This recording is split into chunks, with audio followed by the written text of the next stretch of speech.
Good morning, everyone. My name is Andrew Hall. I hope you're doing well this morning. If you're watching this show this morning, I hope good things are happening to you, are going your way. Hey, I want to give some historical context before we get into, Marjorie Taylor Greene versus the Catholic Church. Some pretty crazy video I'm going to show you. But, Christian on Christian hate is a tradition, whether you're looking at the Council of Nicaea that Emperor Constantine of the Roman Empire pulled together. You know why he did that? Is because Christians were attacking each other. Christians who believed in the Trinity versus Christians who didn't believe in the Trinity. They were just going at each other constantly in the Roman Empire. And he had to pull the different bishops together to come up with a Orthodox Christianity.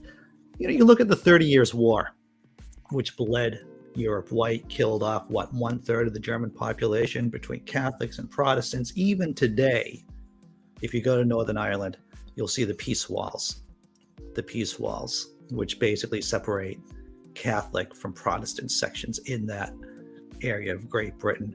So there is a lot of history here about Christians telling other Christians, you're doing it wrong, and we're going to do something about it.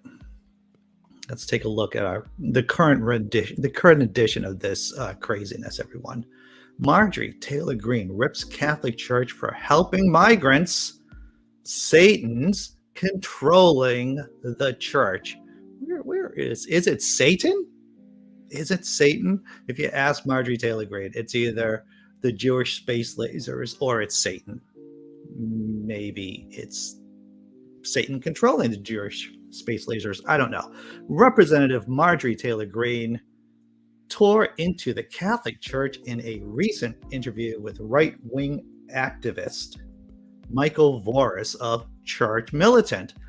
In the wild interview flashed on Right-Wing Watch, Greene charges Satan's controlling the church. In a clip from the interview, Voris charges that U.S. bishops take enormous sums of money from the federal government, federal taxpayers, to assist in illegal immigration, some refugee resettlement, also to essentially skirt around U.S. immigration laws. And Greene says, I can't do Marjorie Greene properly. I've got to hold my nose. I thought we had separation of church and state. Greene said in response, what it is Satan's controlling the church. Greene continued. Greene's campaign website doesn't list specifically what denomination of Christian she is, but notes her strong Christian faith. Here it is. We have video. And before we go into the video, because there's two videos,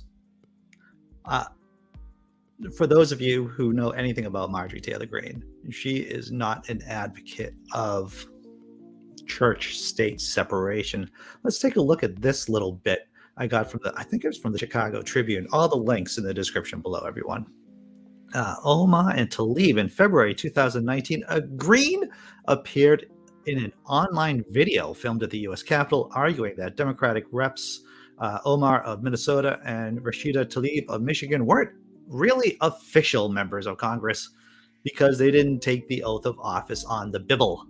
Both women are Muslim. I really want to go talk to these ladies. Oh, geez, I'm going to do the voice again. I really want to talk to these ladies and ask them what they're thinking and why they are serving our American government, Greene said. I'm going to talk to the manager. Can I talk to the manager? All right, let's go on. They really should go back to the Middle East. So that's the person who's crying about the wall of separating church and state not doing its job. Is Marjorie Taylor Greene a hypocrite? I think that's pretty obvious. I don't think anyone who could be a right-wing fascist MAGA supporter of Donald J. Trump and not be a hypocrite. But okay, we got two videos for you all.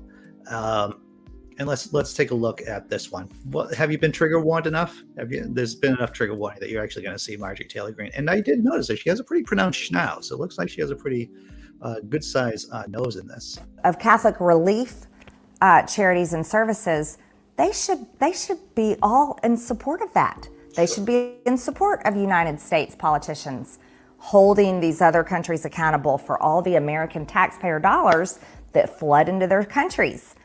So if the bishops were reading the Bible and truly preaching the word of God to their flock, like and not covering up sex abuse. And bam, right there, not covering up sex abuse.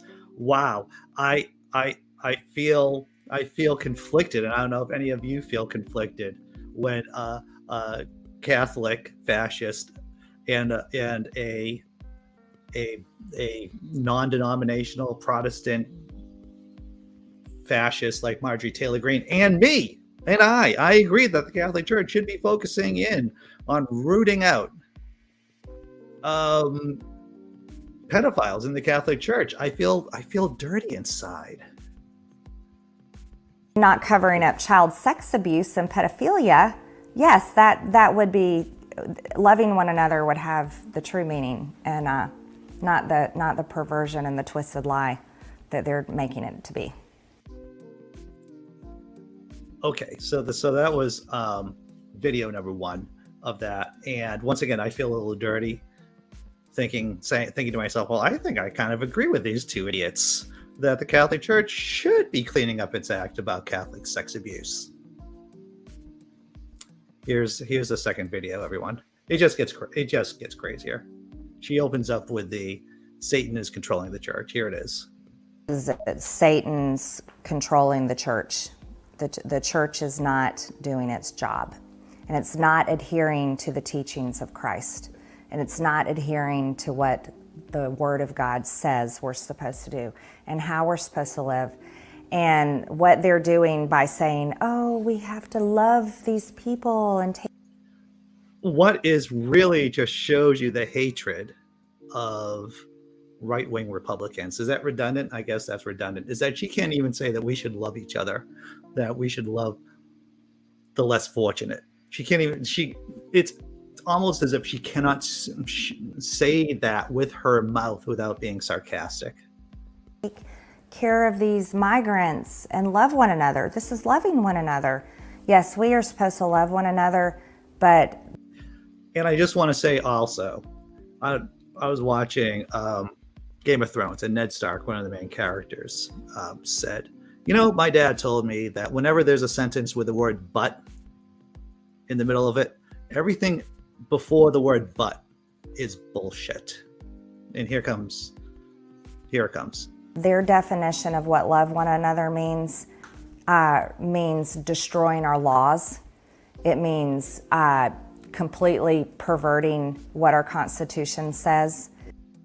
This is the same woman, and I'm sure that all of you are in the chat right now who are watching this live are going, this is the woman who's talking about the rule of law. And she is the one who was actively, and is still actively, trying to get the lawful president of the United States, Joe Biden, out of office. She is the one who is perpetrating lies like the fact that the Democrats stole the election, which we didn't, obviously. Right? She is the one who probably perjured herself about saying that she wasn't actively goading on the protesters on January 6th. It means taking unreal advantage of the American taxpayer, and it means pushing a globalist policy on the American people and forcing America to become something that we are not supposed to be. Okay, so that was Marjorie Taylor Greene. What did we learn about Marjorie Taylor Greene in these two clips? Satan is in control of the Catholic Church. Because one of the talking points, of course, amongst the QAnon, the QAnon minded in the Republican Party is about, it's basically Satanic Panic 2.0, right? or maybe we're at 3.0 at this point. And so whenever they really want to demonize a particular group, they always have to throw a bit of Satan in there, a little bit of satanic panic, just to get their base, their political base, agitated. I'm going to see what's going on in the chat. Oh, wait. There's more. We have our friend, of course, from the Catholic League. And this is the response from the Catholic League, from Bill Donahue, a great friend of secularism right there. This is his statement. Representative Marjorie Taylor Greene gave an interview on, I'm going to use my Bill Donahue voice. Representative Taylor Greene gave an interview on April 21st to Michael Voris, the head of the church militant, wherein they discussed the role of the Catholic charities assisting illegal aliens. She had plenty of opportunities to make rational criticisms on the agency, but instead she slandered the entire Catholic Church. I thought we had a separation of church and state, right? No, what it is Satan's controlling the church. Satan is controlling the Catholic Church. He needs to apologize to Catholics immediately. She is a disgrace. We are contacting House Minority Leader Kevin McCarthy about this matter. He's got a loose cannon on his hands. Wow, Bill Donahue. Do I kind of agree with Bill Donahue? A little bit. That they definitely have. That Marjorie Taylor Greene is a loose cannon. Going to check out the chat and see what you're all saying this morning. Good morning, Dee Parks. She is just the most disgusting person ever. Yes. I would say right here in the heat of the moment, I 110% agree with that statement. No, Cindy Plaza, I do not really think she believes what she says. Cindy Plaza asked, what percentage of what she says do you actually think she believes? I think she is a shyster, a huckster, a snake oil salesperson. I don't think she believes a lot of what she says. She just says it to get her base going and to stay in the news. And yeah, I don't think she believes a lot of what she says. All right, everyone, I'm going to close out the show. If you want to be part of the open room for Democrats, atheists, progressives, there's a link down there in the description on YouTube and on the Facebook group that this is streaming on. You can be on the panel or you can just watch if that's what you're into. If you want to help out the show, look, you can become a YouTube member, you can become a patron. I have a PayPal, Venmo link down there. And also, if you're interested in internet security, I'm an affiliate for VPN provider. There's a link down there. You can get a pretty good deal off of VPN. And I just saw a chat that's really disturbing, and I'm gonna address that in the after show at 9:15 in a scant minute and a half. Thank you everyone for showing up. I'm going to drop a cat video. I'm going to drop a thank you video, and then I'm out. And I'll hopefully see you at 9:15 and not 9:15, and maybe tomorrow for the next show. Take care, everyone. There once was a cat with a hungry belly. The name of the cat was Whiskers Jelly. His throat was dry and his paw was bare. Meow, me furry cats meow. Soon may the kittyman come with birds and mice and some tasty nums. One day when the critters come, we'll eat till our bellies are full.